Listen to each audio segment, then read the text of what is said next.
Hi, I'd like to share a lesson with you from Romans 13. This is about social relationships, society, living with one another in harmony, in community. It says in Romans 13, verse 1, that we need to submit to authority. Let everyone be subject to the governing authorities, for those there is no authority except that which God has established. The authorities that exist have been established by God. So that's the rule. Obviously, there's exceptions to every rule, but that's the general statement that God sets up authority. Every once in a while, an evil person comes into power, and God seeks to deal with that. But the general rule is God supports authority. So what does it mean for us to submit to authority? Why do we need to do that? Why do we need to submit to governing authorities? And then Romans 13, verse 2 says, don't rebel against authority. It says, consequently, whoever rebels against the authority is rebelling against what God has instituted, and those who do so will bring judgment on themselves. So, we need to submit, but is there a time to rebel? That's a good question to consider. And then verse 3 of Romans 13, what is right towards rulers? What is the right thing to do? In verse 3 it says, for rulers have no terror for those who do right, but for those who do wrong. Do you want to be free from fear of the one in authority? Then do what is right, and you will be commended. So how can we be free from fear from authority? It says here that we need to do what's right. And then verse 4, for the one in authority is God's servant for your good. But if you do wrong, be afraid, for rulers do not bear the sword in vain. They are God's servants, agents of wrath to bring punishment on the wrongdoer. So,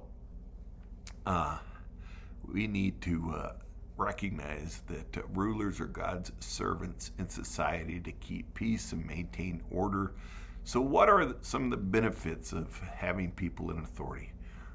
What is good about authority? And then verse 5, therefore, it is necessary to submit to authorities not only because of possible punishment, but also as a matter of conscience. As a matter of conscience. We should submit to the authorities for our conscience sake. So what does it mean to submit for conscience sake? What does that mean exactly? And then verse 6, this is also why you pay taxes, for the authorities are God's servants who give their full time to governing. And so government is an institution supported by God.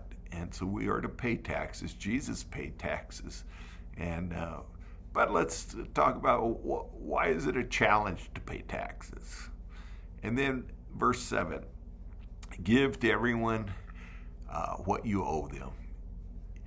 If you owe taxes, pay taxes. If you owe revenue, pay revenue. If respect, then respect. If honor, then honor. And so what do we owe people in authority? And then that's the first 7 verses of Romans 13. Let's look at a couple more. Romans 13, 8 through 10, it talks about community. And verse 8 talks about how we need to love each other in community. Be good neighbors. Let no debt remain outstanding except the continuing debt of love for one another. For whoever loves others has fulfilled the law. So, we've just celebrated Independence Day, and we've had a celebration of community. And so how can we celebrate community? And then verse 9, the commandments, you shall not commit adultery, you shall not murder, you shall not steal, you shall not covet, and whatever other commandment there may be are summed up with this one command: love your neighbor as yourself. And so a good question, just because we have just celebrated the holiday, that what's due to others is love. And so how can we express love to our neighbors? How can we show that neighborly spirit? And then verse 10, love does no harm to a neighbor. Therefore, love is the fulfillment of the law. So, again, how can we bless our neighbors? What can we do for our neighbors?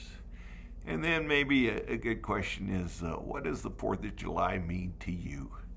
And what does being in community in this nation mean to you? I hope these thoughts are a blessing to you. Have a great week.